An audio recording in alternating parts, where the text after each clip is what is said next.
बहुत सारी गलतियाँ हम करते हैं और उसका नतीजा होता है कि हम लॉस में जाते हैं। एक्सपोर्ट के लिए जाना है, लेकिन किसी से भी पूछो जाके, लेकिन वो बोलता है अरे लॉसेस कितने होते हैं and we can't bear that and might be that is why you are not entering in that business though you are really really wanting that. ऐसे ही मतलब गुजरात में हम हैं अभी, तो हम मतलब बहुत सारे लोगों से मिले, बहुत सारे लाइक सप्लायर हो, एक्सपोर्टर हो, फार्मर हो, बहुत सारे लोगों से बात की। एक बात उससे जो पता चली, like I want to share with you all, कि कौन कौन से मिस्टेक्स ऐसे हैं कि जो हम फॉलो करते हैं। सच में आप करते थे हो लेकिन फॉलो भी करते हो। So yes, let's learn about that mistake and might be if you can avoid that mistakes you can avoid your self from the losses. Hi दोस्तों, I am KD Sushma, I am author, exporter, trainer and business coach. And yes, about the गलतियाँ, अगर about the mistakes अगर बोला जाए, तो वो बंदा हमें बता रहा था लाइक ही इज़ सप्लायर। वो सप्लायर था एग्रीकल्चर प्रोड्यूस का। जिंजर वो करते थे, लाइक गार्लिक में वो काम करते हैं, चिली में काम करते हैं, ऐसे बहुत सारे सब्जियों में वो यहाँ पे काम करते हैं। बहुत सारा एक्सपीरियंस है उनका। And yes, he is a genuine guy. मतलब बातचीत करने से भी मुझे पता चला वो, और वो हम बहुत सारी बातें भी हुई एंड लेकिन उन्होंने एक एक्सपीरियंस शेयर किया हमसे। और एक्सपीरियंस ये था कि गार्लिक का किसी ने ऑर्डर दिया था वो, like for example if I am exporter और वो बंदा था जो सप्लाई करता है, तो मैंने उनको बोला कि भैया आपके पास गार्लिक है क्या, मुझे एक्सपोर्ट की रिक्वायरमेंट है। और फिर उनकी बातें भी हुई गार्लिक के बारे में, जो भी रेट्स है वो भी मैचअप हो गए। लेकिन जब गार्लिक की अवेलेबिलिटी जब उनके पास थी, जो सप्लायर के पास, तो उसको ये लगा कि ये जो माल है अभी जो मेरे पास अवेलेबल है वो इतना मतलब अप टू द मार्क नहीं है कि जिससे एक्सपोर्ट का रिक्वायरमेंट फुलफिल हो सकता है।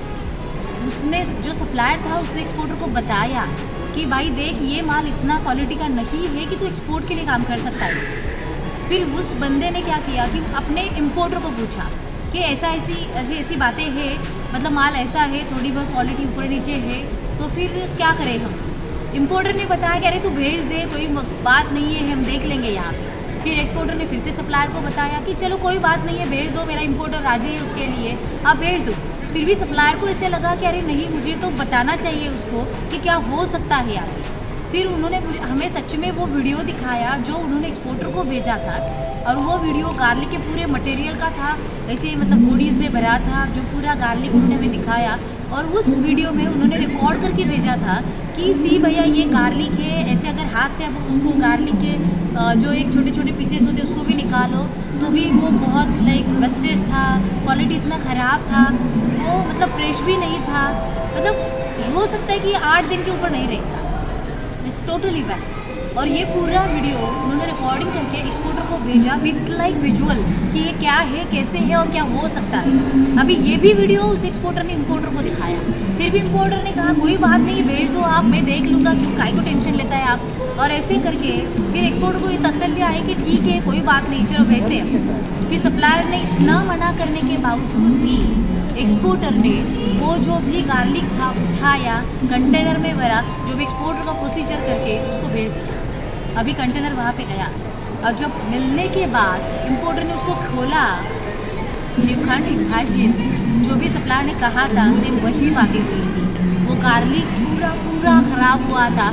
मतलब आप ये समझ के चलो कि कचरे के भाव में भी उसको बेचा नहीं गया। It's a total wastage of product. और फिर उस इम्पोर्टर ने वो सारे जो भी वीडियोस पिक्चर्स निकाल के एक्सपोर्टर को भेज दिए कि देख भाई क्या मटेरियल भेजा है तूने, ऐसा कोई एक्सपोर्ट के लिए माल भेजता है क्या, अभी क्या कहाँ से पैसा दूँ तुझे मैं, क्योंकि मुझे तो ये कचरा साफ करने के लिए इतना पैसा लगेगा, तो I can't give you money.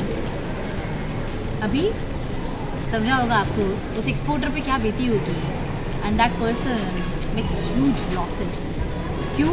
Because of the quality, क्योंकि वो पूरा लॉस में गया। अभी यहाँ पे गलती किसकी है, शायद आपको समझ में आई होगी, और इसीलिए मैंने पहले ही कहा था what are the mistakes you are following again and again. अभी यहाँ पे गेम किसका हुआ, इमोशंस का हुआ, बिलीव का हुआ, लेकिन गलत बिलीव का हुआ।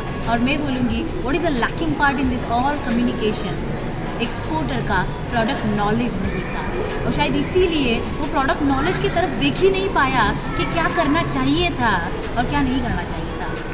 इसकी एक बात प्लस थी कि सप्लायर उसको बार बार बता रहा था, लेकिन फिर भी एक्सपोर्टर ने माना नहीं। और इम्पोर्टर को तो प्रोडक्ट नॉलेज ही नहीं था, इसीलिए उसको ये समझा ही नहीं कि अगर गार्लिक इस स्टेज में है तो उसको आगे जाके क्या हो सकता है। शायद इम्पोर्टर ने बस इतना ही देखा मुझे डील करना है, दैट्स इट। उसके बाद मतलब उसका कोई मतलब ही नहीं है। तो अभी समझो गलती कहाँ पे है। गलती ये है, you are not understanding the basics about the product and what should you know about that product, and that is most important part in the business, in fact in the export business. So please avoid such mistakes. Know about your product very well in the deeper. और इसलिए मैं हमेशा मेरे students को कहती हूँ, don't jump. आज इसकी इंक्वायरी आई, कल उसकी इंक्वायरी आई, चलो आज राइस भेजते हैं, कल हम गार्लिक भेजते हैं, कल ओनियन भेजते हैं, कल ये भेजते हैं। हम हमेशा भागते हैं उसके पीछे, और भागने से क्या होता है कि आपको एक प्रोडक्ट के बारे में कुछ भी नहीं पता होता है। और अगर वो एक प्रोडक्ट आपको ऐसे लॉसेस में लेके जाए तो believe me, no one can gain that confidence that yes I can get up again and start my export business, and might be इसीलिए मार्केट स्पॉइल होता जा रहा है। तो चलो फिर आज से हम शुरुआत करते हैं। अगर आपको सच में एक्सपोर्ट बिजनेस में आना है, don't be that person that who is spoiling the market. Yes, do study, get your product very well, know about that, know about the business processes, and yes, make sure that you will not bear any losses, because prevention is better than cure. So chalo, let's start our export journey. And yes, we are on a mission to create 10,000 exporters by 2025. So join mission, take action. Jai Hind.